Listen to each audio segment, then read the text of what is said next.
नमस्कार दोस्तों, आप सभी का स्वागत है आपके अपने यूट्यूब चैनल AB97 क्लासेज में। आपका हार्दिक स्वागत, हार्दिक अभिनंदन है। आज की इस वीडियो में हम इतिहास हिस्ट्री पेपर 2 नेट JRF के लिए दिसंबर 2023 टारगेट है। ये हमारा 2023 तक हमारी है रिवीजन, और जो टॉपिक वाइज है, यूनिट वाइज हम अध्ययन करेंगे। और इस सेशन को हम शुरू करते हैं। ये जो क्लास आज हमारी रहेगी प्राचीन भारत का इतिहास, ये हम अध्ययन करेंगे। जो भी साथी इस यूट्यूब चैनल पे पहली बार आए हैं तो इस चैनल को सब्सक्राइब जरूर करें। और इसमें हम आज जो हमारा टॉपिक रहेगा वो रहेगा पाषाण काल। पाषाण काल के बारे में हम अध्ययन करते हैं। जिस काल का कोई लिखित साक्ष्य नहीं होता, जिस काल का कोई लिखित साक्ष्य, कोई सबूत नहीं मिला, उसे क्या कहते हैं? प्राग ऐतिहासिक काल कहते हैं।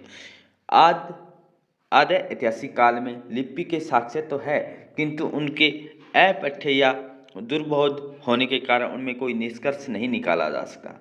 क्या बताया जा रहा है यहाँ कि प्राग ऐतिहासिक काल किसे कहते हैं?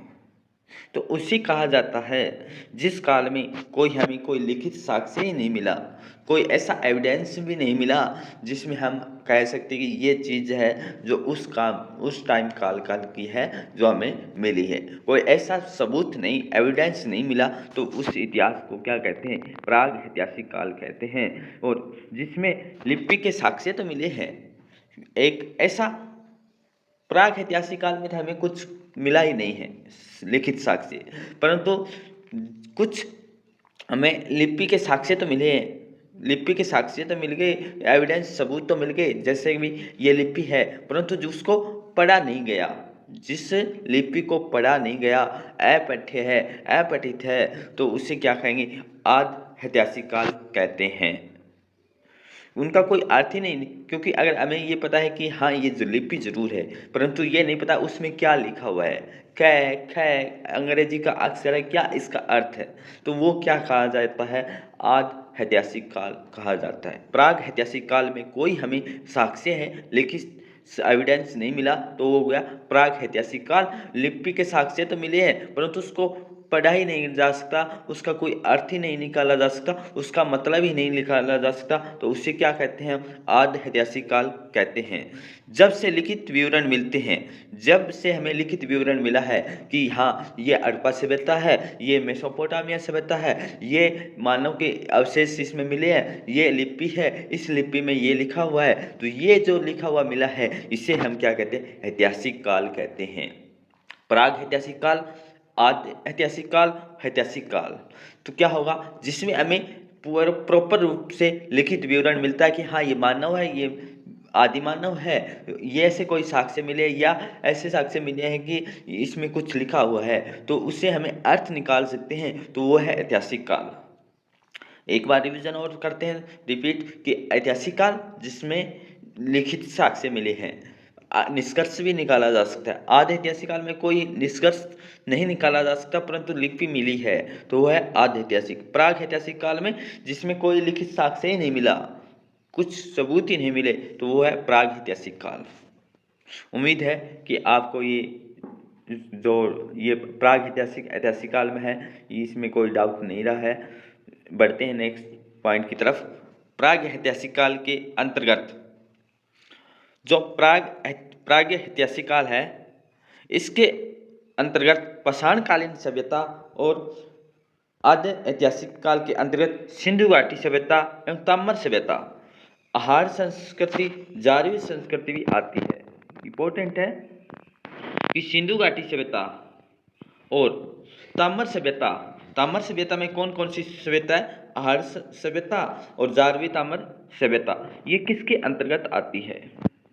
वेरी वेरी इंपॉर्टेंट क्वेश्चन रहेगा। यहाँ से क्वेश्चन बन सकता है हमारा नेट JRF के लिए कि प्राग ऐतिहासिक काल के अंतर्गत पाषाणकालीन सभ्यता और आद्य ऐतिहासिक काल सभ्यता आती है। कथन दूसरा इसमें बन जाएगा हमारा कि इस काल के अंतर्गत प्राग ऐतिहासिक काल और पाषाणकालीन जो सभ्यता है, इसके अंतर्गत सिर्फ सिंधु घाटी सभ्यता आती है और ताम्र सभ्यता इसमें नहीं आती। तो हमारा रोम हो जाएगा खत्म टू। परंतु जो है प्राग ऐतिहासिक काल के अंतर्गत पाषाणकालीन सभ्यता तथा आज ऐतिहासिक काल के अंतर्गत सिंधु घाटी सभ्यता और ताम्र सभ्यता आती है। वेरी वेरी इंपॉर्टेंट क्वेश्चन क्या बनेगा कि जो पाषाणकालीन सभ्यता किस ऐतिहासिक काल है, जो इतिहास है उसके अंतर्गत आती है, वो आती है प्राग ऐतिहासिक काल के अंतर्गत। किसके अंतर्गत? प्राग ऐतिहासिक काल के अंतर्गत। जबकि सिंधु घाटी सभ्यता और ताम्र सभ्यता, हार संस्कृति, जारवे संस्कृति किसके अंतर्गत आती है? आज ऐतिहासिक काल के अंतर्गत। जैसे पाषाणकालीन सभ्यता मिली है, पाषाणकालीन सभ्यता है, क्या उसके हमें कुछ लिखित साक्ष्य मिले हैं? लिखित साक्ष्य नहीं मिले तो वो कौन से हो गया? जिसका हमें लिखित साक्ष्य नहीं मिला तो हो गया प्राग ऐतिहासिक काल। जिसमें हमें लिखित साक्ष्य तो मिला है, जिसका अर्थ नहीं निकाला जा सकता, तो वो कौन सी है? वो है आद्य ऐतिहासिक काल। कौन सी? आद्य ऐतिहासिक काल, जिसमें है ताम्र सभ्यता। ताम्र सभ्यता में हमें ऐसे लिखित साक्ष्य मिले परंतु उसका अर्थ नहीं निकाला जा सकता। और सिंधु घाटी सभ्यता भी थी जिसमें लिखित साक्ष्य मिले हैं परंतु उसका अर्थ नहीं निकाला गया। और फिर हार संस्कृति और जारवे संस्कृति, ये हमारी सभ्यता है किसके अंतर्गत आती है? जबकि आद्य ऐतिहासिक काल के। तो यहाँ से दो क्वेश्चन हमारे बन सकते हैं। वन लाइनर क्वेश्चन बनेगा, वो बनेगा कि जो पाषाणकालीन सभ्यता किसके अंतर्गत आती है? तो वो आती है प्राग ऐतिहासिक काल के अंतर्गत। दूसरा क्वेश्चन बनेगा हमारा वन लाइनर बनेगा, तो सिंधु घाटी सभ्यता और ताम्र सभ्यता में हार संस्कृति और जारवी संस्कृति है, वो किसके अंतर्गत आती है? वो आती है आद्य ऐतिहासिक काल के अंतर्गत। कैसे क्वेश्चन है वो पूछा जा सकता है, तो ये हमारा यहाँ से पॉइंट है वो क्लियर होता है। जबकि छठी शताब्दी जो महाजन पद, जो लौह पाषाणकालीन आता है, जिसमें छठी शताब्दी के आसपास के इतिहास को क्या कहा जाता है? ऐतिहासिक काल कहा जाता है। तीन क्वेश्चन यहाँ से हमारे इंपॉर्टेंट बन रहे हैं। प्राग ऐतिहासिक काल जिसमें कोई लिखित साक्ष्य नहीं मिला, आद्य ऐतिहासिक काल जिसमें हमें कुछ लिखित साक्ष्य तो मिले हैं परंतु उसका अर्थ नहीं निकाला जा सकता, जिसमें प्रॉपर रूप से लिखित साक्ष्य मिले हैं, वो है ऐतिहासिक काल। इससे यहाँ से सभ्यता से पूछा जा सकता है। तो आद्य ऐतिहासिक काल और प्राग ऐतिहासिक काल, प्राचीन सभ्यता, प्राचीन इतिहास, प्राचीन सभ्यता, प्राचीन इतिहास जो पाषाणकालीन है, पाषाणकालीन वो किस के अंतर्गत आता है? तो वो आता है प्राग ऐतिहासिक काल। किसके अंतर्गत? प्राग ऐतिहासिक काल। किसके अंतर्गत? प्राग ऐतिहासिक काल। जबकि सिंधु घाटी सभ्यता है और ताम्र सभ्यता, जिसमें से आर्य संस्कृति, जारवे संस्कृति किसके अंतर्गत आती है? आद्य ऐतिहासिक काल के अंतर्गत आती है। जबकि हमारा जो है छठी शताब्दी जो लोह युग का आयरन युग माना जाता है, छठी शताब्दी के अंतर्गत वो किसके आता है? ऐतिहासिक काल। तो इसका मतलब है कि हमें लिखित साक्ष्य के साथ साथ उसका अर्थ भी निकाला गया है, तो वह है छठी शताब्दी ऐतिहासिक काल। सर्वप्रथम 1863 ईस्वी में, सर्वप्रथम 1863 ईस्वी में भारत में पाषाणकालीन सभ्यता का अनुसंधान प्रारंभ हुआ था। इंपॉर्टेंट क्वेश्चन बन सकता है कि प्राग ऐतिहासिक काल में, जिसके अंतर्गत प्राग ऐतिहासिक काल के अंतर्गत हमें कोई लिखित साक्ष्य नहीं मिलता, नंबर 1, तो ये हमारी स्टेटमेंट सही है। प्राग ऐतिहासिक काल के अंतर्गत हमें पाषाणकालीन सभ्यता का वर्णन मिलता है, नंबर 2 सही। भारत में पाषाणकालीन सभ्यता का जो अनुसंधान रिसर्च है वो कब शुरू हुई थी? 1863 में। तीनों स्टेटमेंट हमारी ऐसे क्वेश्चंस भी यहाँ से बन सकता है। नेक्स्ट पॉइंट है 1863 ईस्वी में, 1863 ईस्वी में भारत में पाषाणकालीन सभ्यता का अनुसंधान प्रारंभ हुआ था। पाषाण निर्मित उपकरणों की अधिकता के कारण, पाषाण है निर्मित उपकरणों के, जो पाषाण जो पत्र का थे, पाषाण पत्र है, ये क्या उपकरण अधिक होने के कारण संपूर्ण पाषाण युगीन संस्कृति के 3 मुख्य चरणों में विभाजित किया गया है। जो पाषाण जो उपकरण थे वो ज़्यादा होने के कारण, क्या होने के कारण? अधिक होने के कारण इसको 3 भागों में बांटा है। कौन कौन से 3 भाग है? पूरा पाषाण काल, मध्य पाषाण काल, नव पाषाण काल। क्या क्वेश्चन बन सकता है कि पाषाण युग कालीन है, इसका अध्ययन हम किस में आता है? प्राग ऐतिहासिक काल में, क्योंकि हमें कोई लिखित साक्ष्य ही नहीं मिला। कुछ ऐसा अर्थ नहीं निकाल सकते इस संस्कृति के बारे में। दूसरा बनेगा क्वेश्चन हमारा कि इसका हम लिखित साक्ष्य नहीं मिला। भारत में पाषाणकालीन सभ्यता का जो अनुसंधान है, रिसर्च है, ये कब प्रारंभ हुआ? वो हुआ था 1863 में। कब हुआ था? 1863 में। नेक्स्ट पॉइंट हमारा यहाँ से बन सकता है कि पाषाणकालीन सभ्यता को पाषाणकालीन युगीन संस्कृति को हम 3 चरणों में विभाजित करते हैं। नंबर, उपकरणों की भिन्नता के आधार पर, उपकरणों की भिन्नता अलग अलग के आधार पर पूरा पाषाण काल को भी 3 भागों में विभाजित किया जाता है। इंपॉर्टेंट, अधिक उपकरण होने के कारण पाषाण काल को 3 चरणों में, पूरा पाषाण काल, पूरा पाषाण काल, मध्य पाषाण काल, नव पाषाण काल। पूरा पाषाण काल को भी कितने भागों में बांटा गया? 3 भागों में बांटा गया है। पूरा पाषाण काल, पूरा पाषाण काल, पूरा पाषाण काल, क्रोड उपकरण, हस्त कुठार, कौन से उपकरण है? हस्त कुठार, खंडक और विदरणी। ये क्या है? पूरा पाषाण काल के उपकरण थे। मध्य पूरा पाषाण काल, फलक उपकरण और उच्च पूरा पाषाण काल में दक्षिणी एवं खुर्सनी उपकरण आ गए थे। सर्वप्रथम पंजाब की सोहन नदी घाटी पाकिस्तान में चॉपर और चॉपिंग पेबुल संस्कृति उपकरण प्राप्त हुए थे। इंपॉर्टेंट क्वेश्चन बन सकते हैं यहाँ से कि पूर्व पाषाण काल के बारे में जो भी क्वेश्चन बनेगा, पूर्व पाषाण काल प्राग ऐतिहासिक काल में आता है, क्योंकि प्राग ऐतिहासिक काल उसको कहते हैं जिसमें हमें कोई लिखित साक्ष्य नहीं मिला। क्वेश्चन यहाँ से बन गया। इसमें कौन सी आ जाएगी? पूर्व पाषाण काल आ गया प्राग ऐतिहासिक काल में, और इसमें भारत में खोज कब होती है इसकी? भारत में इसकी खोज होती है, वो होती है भारत में 1863 में इसकी रिसर्च होती है। और पूर्व पाषाण काल को कितने भागों में बांटा है? उपकरण अधिक होने का 3, पूरा पाषाण काल, मध्य पाषाण काल, नव पाषाण काल। फिर पूरा पाषाण काल को कितने भागों में बांटा है? 3 भागों में बांटा गया। पूरा पाषाण काल में कौन से है? क्रोड उपकरण थे, और जबकि मध्य पाषाण काल में कौन से है? फलक और उपकरण है। उच्च पूरा पाषाण काल में क्या है? दक्षिणी और खुर्सनी उपकरण है। फिर यहाँ से क्वेश्चन बनेगा हमारा, सर्वप्रथम पंजाब की सोन नदी कहाँ है? पंजाब में है, और ये घाटी कहाँ है? पाकिस्तान से चॉपर और चॉपिंग पेबुल संस्कृति के उपकरण हमें मिले हैं। तो क्वेश्चन बनेगा, चॉपर और चॉपिंग कहाँ से प्राप्त हुए हैं? तो वो है सोन नदी घाटी पाकिस्तान से, सोन नदी घाटी पाकिस्तान और पंजाब में। चॉपर और चॉपिंग कहाँ मिले थे? पंजाब की सोन नदी घाटी में मिले हैं।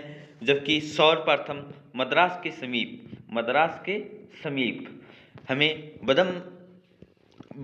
बदमुद्रिता अत्रिमपक्कम से हैंडेक्स संस्कृति के उपकरण मिले हैं।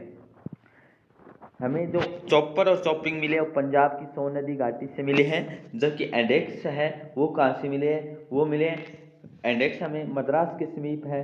मद्रास के समीप कौन सी जगह? मदुरई और अतिरमपक्कम से हमें एंडेक्स संस्कृति के उपकरण हैं वो हमें मिले हैं। एंडेक्स संस्कृति के उपकरण वो हमें मिले हैं। इस संस्कृति के अन्य उपकरण कलिवर, स्क्रैपर आदि। भारतीय भूगर्भ सर्वेक्षण इंडियन जियोलॉजिकल सर्वे के अनुसार रॉबर्ट ब्रूस फुट ब्रिटिश भूगर्भ वैज्ञानिक और पुरातात्विक थे। तो जो रॉबर्ट ब्रूस फुट है, जो फुट है, ये क्या थे? वैज्ञानिक और पुरातात्विक थे हमारे। 1863 ईस्वी में रॉबर्ट ब्रूस फुट ने मद्रास के पास पल्लवरम नामक स्थान से पहला इंडेक्स प्राप्त किया था। तो यह हमारा क्वेश्चन था, चॉपर और चॉपिंग पेबुल संस्कृति जो पाषाणकालीन जो है, पूरा पाषाणकालीन है, उसके हमें जो एविडेंस है, साक्ष्य है, उसमें से हमें चॉपर और चॉपिंग मिला है। ये संस्कृति किसके उपकरण है? ये है पेबुल संस्कृति के उपकरण हमें चॉपर चॉपिंग कहाँ मिले? सोन नदी घाटी पाकिस्तान से मिले हैं।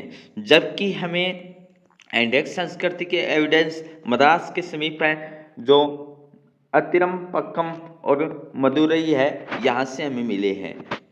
इसमें से हमें कलिवर और जो स्क्रैपर आदि भी हमें एविडेंस है वो मिले हैं। फिर है रॉबर्ट ब्रूस वुड, जो एक 1863 ईस्वी में इनको मद्रास के पास कौन सा स्थान है, पलोरम नामक स्थान से इंडेक्स प्राप्त हुआ था। वो मद्रास से वो मिला था, किसको मिला 1863 ईस्वी में, और किसको, रॉबर्ट ब्रूस वुड को मिला था। और उनके मित्र किनके मित्र हैं, रॉबर्ट के जो मित्र है विलियम किंग ने अतिरमपक्कम से पूर्व पाषाण काल के उपकरण खोज निकाले थे। जो अतिरमपक्कम से जो एविडेंस मिले वो विलियम किंग थे, जबकि जो मद्रास के पलोरम नामक स्थान से इंडेक्स प्राप्त हुआ था पहला, वो मिला था रॉबर्ट ब्रूस वुड को मिला था। चॉपर और शॉपिंग जो हमें कहाँ मिले थे, सोन नदी घाटी से मिले थे। 1935 ईस्वी में, कब की बात है, इंपॉर्टेंट है, 1935 ईस्वी में डी टेरा के नेतृत्व में एल कैम्ब्रिज अभियान दल ने सोन घाटी में सबसे महत्वपूर्ण अनुसंधान किए थे। 1935 ईस्वी में किसके दल में डी टेरा के दल के नेतृत्व में कौन सा अभियान था, एल कैम्ब्रिज अभियान था। और कौन सी घाटी थी, सोन नदी घाटी में अनुसंधान किए थे। बेलन घाटी, कौन सी घाटी है, बेलन घाटी। और ये कौन सी है, इलाहाबाद विश्वविद्यालय के GR शर्मा के निर्देशन में अनुसंधान किया था। क्वेश्चन बन सकता है 1935 में जो है डी टेरा के नेतृत्व में सोन नदी घाटी में अनुसंधान किया गया था। और कौन सा दल था, एल कैम्ब्रियन अभियान दल था। दूसरा बन सकता है बेलन घाटी का इलाहाबाद विश्वविद्यालय के GR शर्मा के निर्देशन में ये पूरा क्या GR शर्मा के निर्देशन में अनुसंधान किया। दोनों क्वेश्चन क्या बनेगा, जैसे यहाँ से बन जाएगा हमारा क्वेश्चन 1935 में डी टेरा के नेतृत्व में बेलन घाटी का अनुसंधान किया गया था। क्वेश्चन हमारा रॉन्ग हो जाएगा। कैसे हो जाएगा कि 1935 में तो डी टेरा के नेतृत्व में सोन घाटी का नेतृत्व है, रिसर्च है वो किया गया था। कौन सी घाटी थी, सोन घाटी। दूसरा बना देगा यहाँ से बेलन घाटी है, वो इलाहाबाद विश्वविद्यालय के किस डी टेरा के द्वारा नहीं, GR के द्वारा है वो अनुसंधान किया गया था। ऐसे हमारे क्वेश्चन है वो बन सकते हैं। यहाँ से पूर्व पाषाण काल से संबंधित 44 पुरास्थल प्राप्त हुए। क्वेश्चन बन जाएगा कि पूर्व पाषाण काल से संबंधित कितने स्थल है प्राप्त हुए, 44 पुरास्थल प्राप्त हुए। तो यहाँ से हमारा पूरा पाषाण काल को हमने पाषाणकालीन सभ्यता को 3 भागों में विभाजन किया गया था, पूरा पाषाण काल, मध्य पाषाण काल, नव पाषाण काल। फिर पूरा पाषाण काल को पूरा पाषाण काल को 3 भागों में बांटा गया, पूरा पाषाण काल और जो है हमने इसके एविडेंस जो मिले हैं वो हमें सोन घाटी से मिला है, बेलन घाटी से मिला है, ये हमने भी डिस्कशन कर चुके हैं। उपकरणों के अतिरिक्त बेलन के लोहंदा नाला क्षेत्र से इस काल की अस्थि निर्मित मातृ देवी की एक प्रतिमा भी मिली है। कौन सा स्थान है जी, पूरा पाषाण काल से संबंधित कितने स्थल प्राप्त हुए थे, 44 पूरा स्थल प्राप्त हुए थे। इसके अतिरिक्त बेलन के जो उपकरण के अलावा हमें क्या है, कौन सी घाटी, बेलन घाटी का कौन सा क्षेत्र नाला है, वह लोहंदा नाला क्षेत्र से इस काल की जो पूरा पाषाण काल की है, पूरा पाषाण काल की जो अस्थि है, अस्थि निर्मित मातृ देवी की एक प्रतिमा हड्डी से बनी हुई क्या एक मातृ देवी की एक प्रतिमा है मिली है, जो किस संग्रहालय में सुरक्षित है, वह संप्रति कौशाम्बी संग्रहालय में सुरक्षित है। क्वेश्चन बन जाएगा हमारा यहाँ से कि उपकरण जो पूरा पाषाण काल में के अतिरिक्त जो उपकरणों के अतिरिक्त है, हमें सोन घाटी से लोहंदा क्षेत्र से हमें क्या मिली है, एक अस्थि निर्मित मातृ देवी की एक प्रतिमा मिली है, जो किस संग्रहालय में, संप्रति कौशाम्बी संग्रहालय में। तो क्या हो जाएगा, बेलन घाटी है ना कि सोन घाटी। तो ऐसे भी क्वेश्चन यहाँ से ये बन सकता है। फलकों की अधिकता के कारण मध्य पूरा पाषाण को फलक संस्कृति भी कहा जाता है। क्वेश्चन बन जाएगा हमारा, फलक संस्कृति पूरा पाषाण काल को कहा जाता है या नव पाषाण काल को कहा जाता है? मध्य पूरा पाषाण काल को, मध्य पूरा पाषाण काल। पूरा पाषाण काल में हमने अध्ययन कर चुके हैं कौन कौन से हमें जो एविडेंस है वो मिले हैं। जैसे बात करें पूरा पाषाण काल, पूरा पाषाण काल में जो उपकरण हमें मिले थे वो मिले थे क्रोड उपकरण, हस्त कुठार, खंडक एवं विदराणी।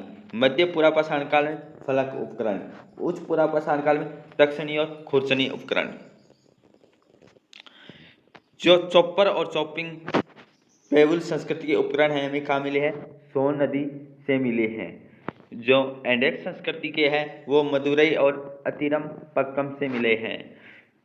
इसके अतिरिक्त 1863 ईस्वी में रॉबर्ट ब्रूस फूट ने मद्रास के पास पोलवरम नामक स्थान से पहला इंडेक्स प्राप्त किया था। किसने किया? यह भी क्वेश्चन यहाँ से बन सकता है।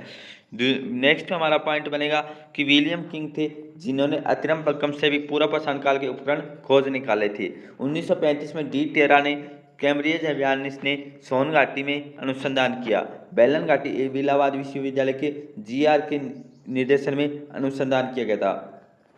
पूरा पाषाण काल से संबंधित कितने स्थल मिले हैं? 44 पूरा स्थल मिले हैं। वेलन की लहोंदा से हमें आइडिया की एक मातृ देवी की प्रतिमा मिली है जो किस संग्रहालय में? संपत्ति कौशाम्बी संग्रहालय में। ये थे हमारा पूरा पाषाण काल से। अब है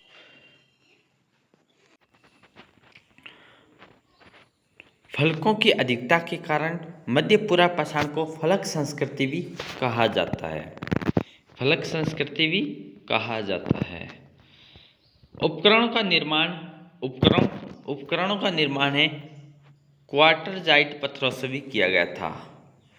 उपकरणों का जो निर्माण है किससे किया गया था? क्वार्टरजाइट पत्थरों से भी किया गया था।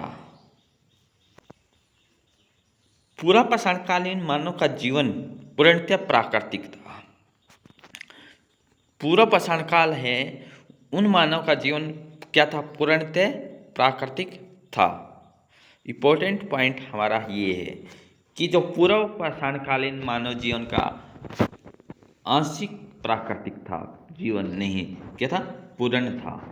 ये प्रधानतः शिकार पर निर्भर करते थे। पूरा पाषाण काल है, पूरा पाषाण काल के बारे में हम अध्ययन कर रहे हैं। पूरा पाषाण काल को कितने भागों में बांटा गया है? 3 भागों में बांटा गया है।